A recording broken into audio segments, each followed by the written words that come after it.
What's up, guys? Welcome to another episode of Jekyll and Hydes. My name is William Agnew, and we got a bit of a nice vehicle for you guys today. As a matter of fact, we did a pre on this one, and some people were very excited about this 430i coupe by BMW. We got a lot of interest in this. As a matter of fact, my man J-Rod 2051 actually said he couldn't wait to see this. So J-Rod, here it is, bro. Check it out.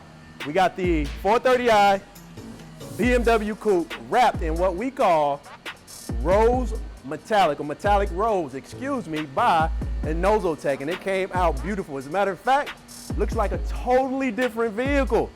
Sick, guys, and it looks so original. Like, if you did not know this was a wrap, it looks like the original paint. Remember, this one was a dark blue, gloss blue, as you guys remember, and now here we have it from front to back, wrapped in Inozetek, metallic rose by Jekyll and Hydes. Take a look. We got the wheels nice and black. The car is ready to go. The customer is picking it up today, and I think she's gonna love this, guys. This is a totally different look, totally different feel. Again, by Inozetek, 430i BMW coupe, metallic rose, wrapped from front to back. William Agnew, Jekyll and Hydes. If you guys want your vehicle upgraded like this, bring it on down to us. We can do it for you. We'll see you guys in the next one. I'm out. Peace.